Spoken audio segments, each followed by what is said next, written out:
Hi, I'm Mark Logan and welcome to the Lastolite School of Photography.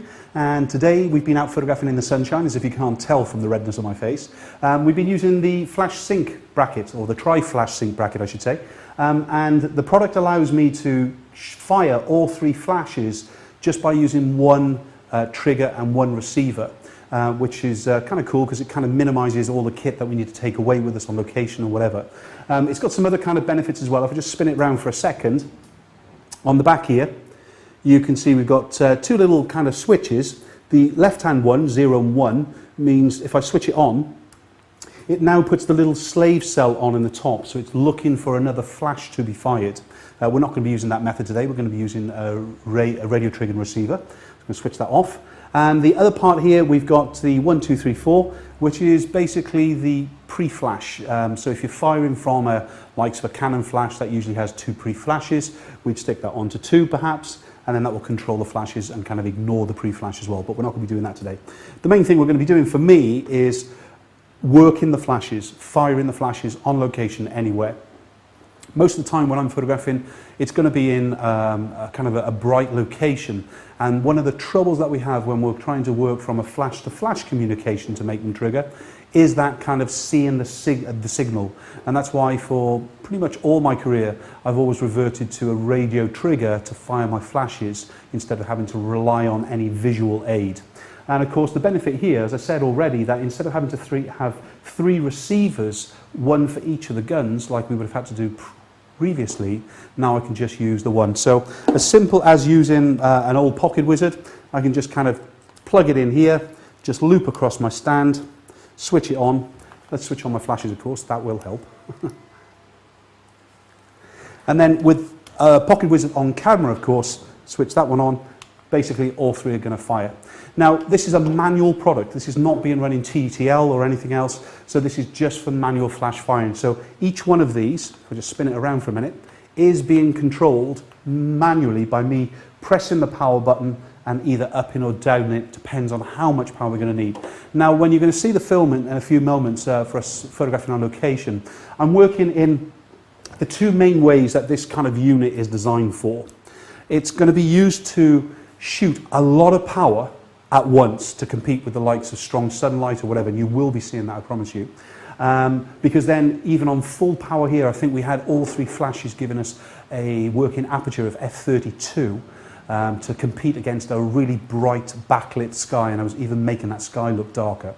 The other main reason for using the tri-flash sync is for the continuous flash mode, in other words like a strobing, where we're using it lots of little amounts of power to shoot continuously on motor drive. If I was battery packed up to these and I was firing out a huge amount of power each time, it's going to soon kill our flashes. It's going to burn them out, or it's going to power them down because they've overheated and so on. So by using a little bit of flash from this one, a little bit of flash from the middle one, and a little flash from the other one, the combination of all 3 gives me my working aperture. And by doing that, it allows me to shoot in this continual flash mode, or the strobe mode, with the motor drive on the camera, of course. So as I said, you know, with a little bit of flash going, just kind of clicking those on, let's just switch these on again. And now with just the one sync connector into here, of course on the motor drive, this was just going to be firing, but not as quick as that. It would be doing every half a second, perhaps 10 frames a second. And that's why the flashes at times need a little bit of extra help from external battery packs when you're going to fire in that way. But what we don't want to do is kill our flashes because we're pushing too much power out, especially when we're using the motor drive. So let's look at the construction, but just before we take it all apart, remember that even though today I'm using these guns all pointed in the same direction, sometimes they're direct, sometimes they're with a brolly, sometimes they're even with a colour correction gel, which you'll see me using a CTO gel to make the background kind of blue in colour, whereas I'm white light in the subject because my colour balance is in tungsten, but let's not get hung up on that today. So either direction, or I could kind of bounce one, I could use one at a different power perhaps, and a zoom rate to kind of control a little bit more specularity. Every one of these flashes can be used exactly as I want them to do, because of course they're running in manual mode. So let's just kind of strip it apart for a minute to show you the construction of how it all works. And all we're going to do is just spin it around, the first thing is to take off each of my flash guns. Now, there's a little thing to remember, is that on each of these connectors, there is a little knurled screw. And what that does, it allows us to use any flash gun of any hot shoe width on the base here to be controlled. And in all honesty, that's it. We've got that kind of lovely knuckle design here that will allow me to tilt the heads as well. And to just put it together is as quick as putting it apart, just literally fixing it onto the hot shoe, locking that off. And if I was using a different size flash gun, perhaps I hadn't used before, that is when I would adjust the screw just to make sure it's pinch tight. Don't over tighten that, of course. Spinning that around, the last gun, putting that on, locking it on itself, but spinning that back around. Well, I should switch them on first again. And then at that point, all I'm going to do is plug in my sync. If the flashes are on at times, that might fire. That would just be because it's getting a connection just as it did then. And that's it. I'm ready to go. Other trigger to fire the 1, to fire the 3. So with that in mind, let's get on location and see how we use it. Let's do it. Turn the head a touch. Eyes. Again. Lower the chin. Great. Foot together again. Let the knee go across. Eyes at me.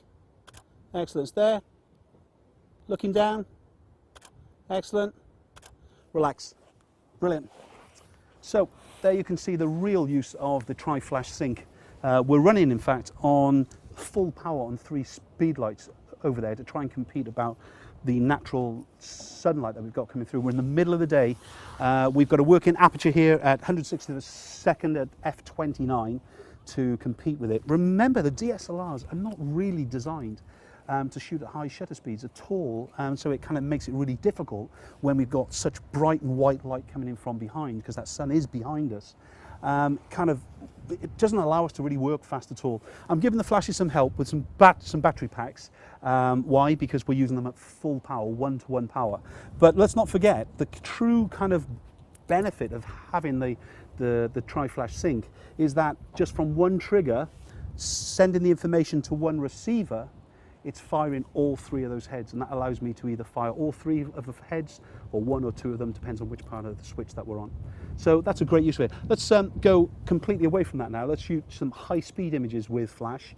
We're going to lower down the power, and of course the benefit here then, I'm still going to get a great aperture, even though the flash is going to be on something like a 8th power. I can fire fast the whole time to make more of a kind of a fashion style of walking. So let's get on with that. Just dance in towards Sam for me. Sam, dance with her, please. Go, go, go. Expressions. Look, happier, funkier. Excellent. Good girl. There you go. You will do the spin and then looking at me, yeah? Spin and then look at you. Spin at me and then spin back. Don't walk back. Don't walk back, no. Big giggle at the end, though. Ready? Sam, okay? 1, 2, 3, go. Excellent. Closer to the pillar. Excellent. More swagger. Fantastic. Happier. Wicked. There we go. How cool is that? That's really showing the benefit of the tri-flash sync, really. What we've done is pop the flashes down to a much lower in power so they can recharge really, really fast. I'm using 10 frames a second here, even though every now and again I'm stopping to kind of refocus. We pull back as she gets closer to me. Pretty much we were just recharging, getting those shots done each time. So several ways to be using that unit, of course, from basically a sync from flash to flash, from an image where we're using 3 guns at full power, where we're kind of being able to get shots we wouldn't be able to do with a general DSLR and speed lights, and then the kind of the fun and funky images that we just did where we're low powered and being able to shoot so many shots to get those images. So I'm Mark Cleghorn for the Lastolite School of Photography. I'll see you on the next one. Bye-bye. Okay, let's do it again.